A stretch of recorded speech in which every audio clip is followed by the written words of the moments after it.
네, 안녕하십니까. 문재인 정권과 민주당 정부의 무능과 정책 실비와 고집으로 수도권 집값과 전세값이 폭등하는 상황이 지속되고 있습니다. 그런데 민주당과 문재인 정권은 무엇이 잘못되었는지 차분히 왜 이렇게 폭등하는지를 원인을 찾고 또 전문가의 말을 듣고 정책을 만들면서 그 정책이 부작용이 있을지 없을지 과연 집값을 잡을 수 있을 것인지 이런 데 집중을 해야 함에도 불구하고 자기들의 정책 실패 책임을 전 정권에 돌리고 엉뚱한 데 돌리고 또 행정수도 이전이라는 이슈 전환에 노력하는데도 모자라서 8월 4일 임시국회가 끝나기 전까지 무리하게 부동산 관련 법과 세법을 만들려고 하고 있습니다.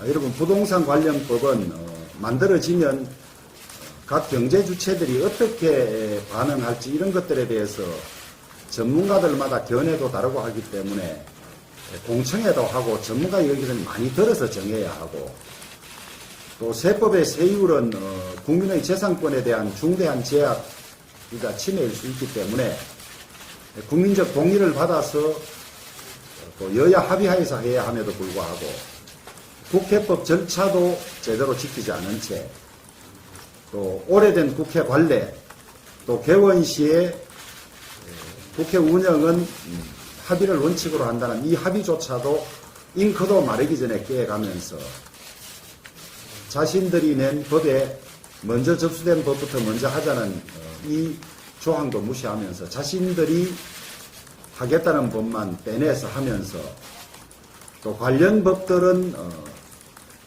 병합심리하는 것이 오랜 원칙이자 또 관례임에도 불구하고 일방적으로 법사위, 기재위, 국토위, 안행위에서 밀어붙이고 있습니다.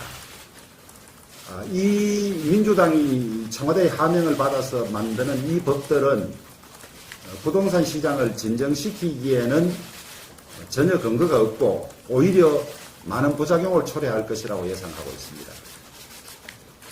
상가임대차보호법이나 주택임대차보호법 시행 전에도 가격이 폭등한 적이 있습니다. 이번에도 벌써 그런 조짐이 많이 나타나고 있습니다. 그런 부작용을 알면서도 강행하려고 합니다. 전세값은 집값이 낮아지면 따라서 낮아지는 그런 것이고 또 임대인의 권리라든지 효과라든지 이런 것을 많이 고려함에도 불구하고 완전히 의회 독재, 일당 독재로 이렇게 하고 있습니다. 22번의 이 정권 부동산 정책이 실패로 끝났듯 이번 이 법안들도 저는 그렇게 되리라고 보고 있습니다. 그래서 이 법안의 문제점들, 그 다음에 어떤 정책 방향으로 어떤 대안을 가지고 하면 되는지 우리 미래통합당 정책위에서 정리를 한 결과를 지금부터 발표하도록 하겠습니다. 우리 이종배 의장님께서 발표해 주시겠습니다.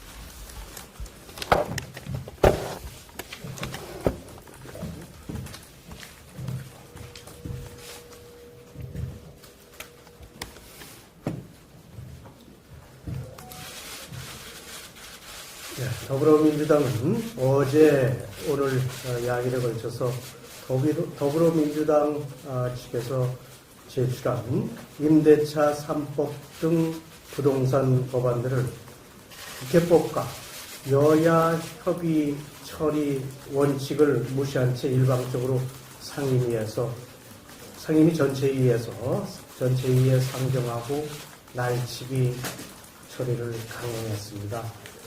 지난 3년간 문재인 정부는 22번의 부동산 정책을 발표했지만 서울과 수도권의 집값, 전세값은 폭등하며 오히려 양극화만 초래했습니다. 서민들은 재산세 고지서에 비명을 지르며 1주택자 실수요자들도 종부세 폭탄을 맞았고 서민과 청년들의 내 집 마련 꿈은 산산이 무너지고 말았습니다. 정부 여당은 거듭된 실책에 대한 사과나 반성의 표명 없이 민생에 더 큰 악영향을 미칠 것으로 우려되는 부동산 관련 법안을 상임위에서 제대로 된 논의 없이 졸속으로 처리를 했습니다. 부동산 법안은 국민 다수의 삶에 직접적인 영향을 미치는 만큼 민주적인 절차에 따라서 국회에서 진지한 공론화 과정을 거쳐야 하지만 공룡 여당은 의석수만 믿고 의회 민주주의를 파괴하는 날치기 처리를 강행한 것입니다. 이로 인한 부작용은 전적으로 더불어민주당 여당의 책임임을 분명히 말씀드립니다. 미래통합당은 더불어민주당이 책임감 있는 여당으로서 어제 상임위에서 날치기 처리한 반시장적, 반헌법적 부동산 법안의 강행 처리를 즉각 중단할 것을 강력히 요청합니다. 또한 지금이라도 부동산 규제와 징벌적 과세 정책을 즉각 중단하고 전공법으로 충분한 토론을 거쳐서 부동산 문제를 해결해 줄 것을 촉구합니다. 미래통합당은 잡으라는 집값은 못 잡고 부동산 시장만 잡는 정부 여당의 부동산 대책을 적극 저지하면서 부동산 시장 정상화로 국민 누구나 노력하면 살고 싶은 지역에 내 집을 마련할 수 있는 정책을 펼치겠습니다.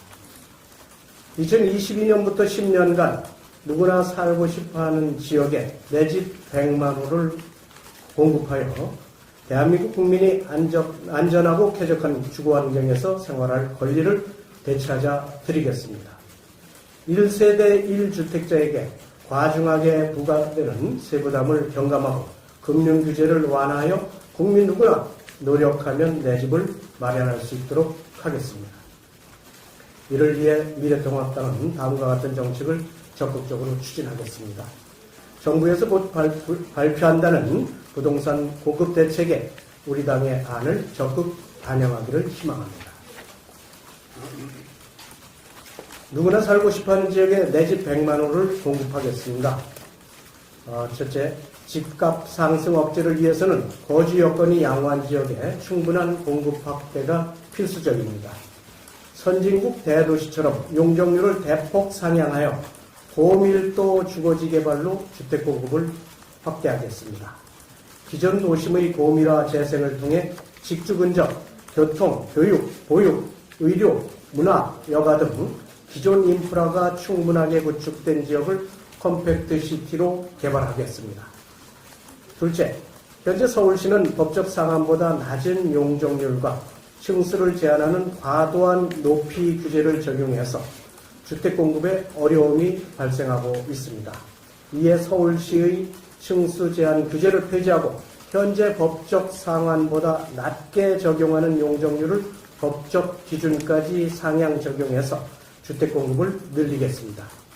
고밀도 주거지 개발과 용적률 완화 등을 통해 국민에게 주택 38만 호를 공급하겠습니다. 공급량 중 일정 물량은 의무적으로 청년과 신혼부부 등 주거 취약계층에게 제공하겠습니다. 셋째, 규제 일변도의 현 정부와 서울시 주택정책 기조에 따라 도심 내 해제 지역이 방치됨에 따라 노후화가 매우 심각한 상황까지 진행되었습니다. 수요가 높은 역세권과 인근 지역 중심으로 해제되었던 정비사업을 재추진해야 합니다. 이에 수요가 높은 서울 주요 지역을 복합용도지구로 지정해 상향된 용적률을 적용하고 상업, 주거, 업무 등 복합 개발이 가능하도록 추진해 주택 30만 호를 공급하겠습니다. 넷째, 안정성에도 심각한 무리가 있는 준공 후 40년 이상 된 노후 공동주택을 방치해 국민이 위험한 거주 환경에 노출되어 있습니다. 국민 안전을 위해 안전진단기준 항목 중 생활안전기준을 별도 분리신설하고 평가 비중을 조정해 양질의 신규주택 30만 호를 공급하겠습니다. 다섯째, 직주 근접과 도심지 거주 선호도가 높은 젊은 층의 주택 수요 문제 해결을 위해 도심지 내 상업 업무용 건물의 리모델링을 통해 주거용으로 전환하도록 해서 도심지 소형주택 2만 호를 집중적으로 공급하겠습니다. 세부담 경감 및 금융규제 완화로 내 집 마련의 기회를 확대하겠습니다. 첫째, 1주택자 종부세 기본 공제액을 9억 원에서 12억 원으로 상향 조정하고 시행령을 통해 매년 인상되고 있는 공정시장 가액 비율도 80%로 법제화해 과도한 세부담을 덜어드리겠습니다.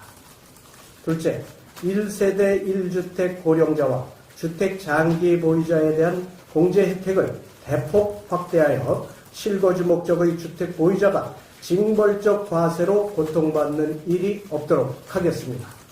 급격한 세부담 증가를 방지하기 위해 세율도 적정 수준으로 인하하고 세부담 상한도 낮추겠습니다.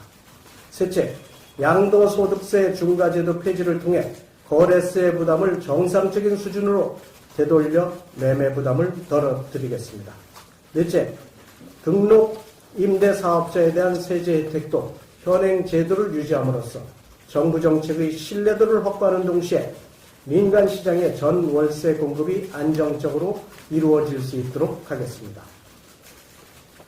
다섯째, 한시적으로 취득세를 감면해 공급이 말라붙은 주택시장에 매물을 유도하고 현재 신혼부부에게만 혜택을 주고 있는 생애 최초 주택구입 시 취득세 감면 대상을 확대 적용하고 감면 기준이 되는 주택가격을 상향해서 실질적인 혜택이 돌아가도록 하겠습니다. 여섯째, 무주택 서민 실수요자는 LTV 규제 강화로 주택구입 자금 마련이 어려워져 내 집 마련 기회가 더욱 멀어지고 있습니다. 금융규제를 완화하여 상환 능력이 되는 실수요자의 내 집 마련 기회를 확대하겠습니다. 일곱째, 현행 청약제도 하에서는 청년 및 신혼부부, 사회초년생들이 주택구입에 있어 불이익을 받고 있습니다. 불합리한 청약제도를 개선해 젊은 실수요자들이 내 집을 마련할 수 있도록 하겠습니다. 여덟째, 도시주택기금의 여유자금을 활용해서 각종 대출 규제로 주택시장 진입을 차단당한 청년, 신혼부부, 무주택 서민들에게 무너진 계층 이동사다리 복원을 위해 공적 모기지 제도를 도입하겠습니다. 아홉째, 후분양 방식으로 전환해서 분양시장의 과열을 진정시키고 신규 주택의 청약 당첨 가능성을 확대해서 내 집 마련의 꿈을 실현하겠습니다. 지금까지는 주택이 완공될 때쯤 광역교통망 투자가 이루어져서 입주민들이 교통난 등에 시달렸지만 후분양 시행으로 공공인프라의 적기 투자를 유도함으로써 주택 완공과 광역교통망 구축이 병행되어 양질의 주택단지가 공급될 것입니다. 열째, 시중에 넘쳐나는 자금 유동성이 부동산 시장을 자극하지 않고 생산적인 투자 환경으로 흘러갈 수 있도록 과감한 규제 개혁 노력도 함께하겠습니다. 이상입니다. 자세한 세부 내용은 첨부되어 있는 것이고 네. 추가로 하실 말씀 의원님들 유승근 의원님 아까 양도해요. 어제 기획재정위원회에서 사실상 날치기로 통과됐던 법 중에서 양도소득세의 경우에는 이미 정부에서 발표했듯이 내년 6월까지 사실상 유예되어 있는 겁니다. 그렇기 때문에 충분한 논의를 거쳐서 국민적 합의에 따라서 처리되어야 하는 법안임에도 불구하고 민주당이 그렇게 처리한 것은 굉장히 유감으로 생각합니다. 아울러서 법이라는 것은 법적 안정성과 또 예측 가능성이 있어야 됩니다. 지금 그 종부세 관련돼서도 종부세의 부과 기준일이 6월 1일입니다. 그래서 금년도는 이미 도과해서 12월 달에 납부가 되도록 그렇게 되어 있는 상황이고 내년도 사항은 지금 법이 개정된다 하더라도 내년도 6월 1일 기준으로 하기 때문에 사실상 종부세도 충분한 논의를 거쳐야 됨에도 불구하고 어제 무리하게 처리했다는 것에 대해서 다시 한번 유감으로 생각한다는 말씀을 드립니다. 이상입니다.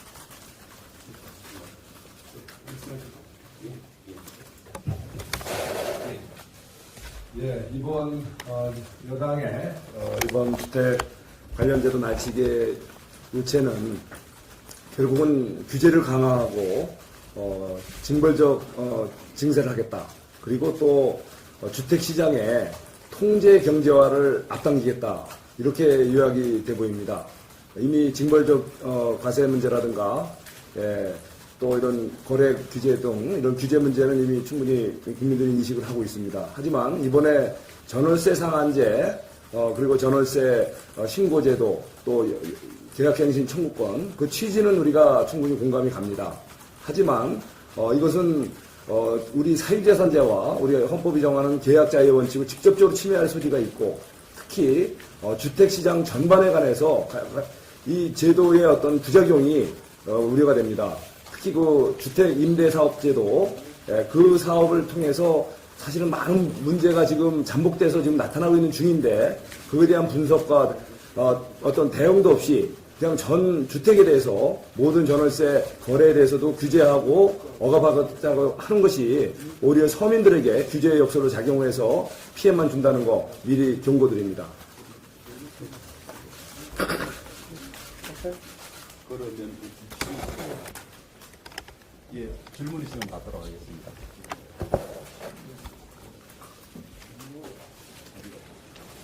그 보도자료는 드리고 또 첨부 자료로 세부 내용들도 제가 첨부해서 드립니다. 그래서 뭐 오전에 비대위에서 장외투쟁까지는 아니어도 좀 다양하다. 부동산만 이야기하면 좋겠어. 네, 부동산을 앞으로의- 이야기하는 자리니까. 앞으로의 국회 좀 원내 운영 방향에 대해서는 지금 내일 의원총회를 다시 열어서 방향을 잡기로 했습니다.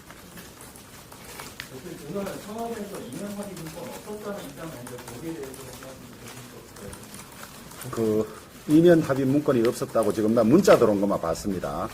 봤는데 후속 그 이면 합의가 없으면 천만 다행인데 그것이 어디까지를 거친 것인지 만약에 이면 합의가 있다면 이면 합의에 관여한 사람들의 법적 정치적 책임이 있을 것입니다.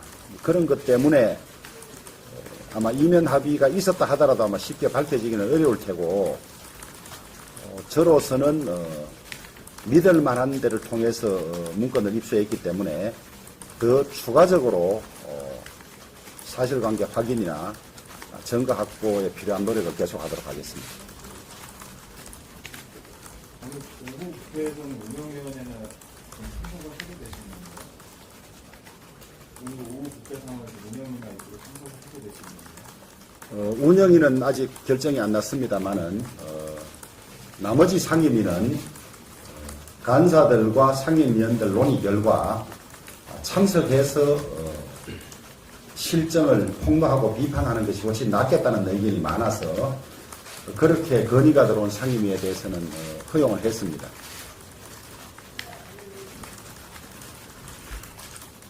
내일 지금 본회의를 유장해서 하겠다고 하는데 그렇다고 본회의 만약에 내일 실시해서 그냥 법안이나 다 통과를 시키게 될 경우에는 혹시나 그거에 대한 대비나 이런 것도 좀 있는지.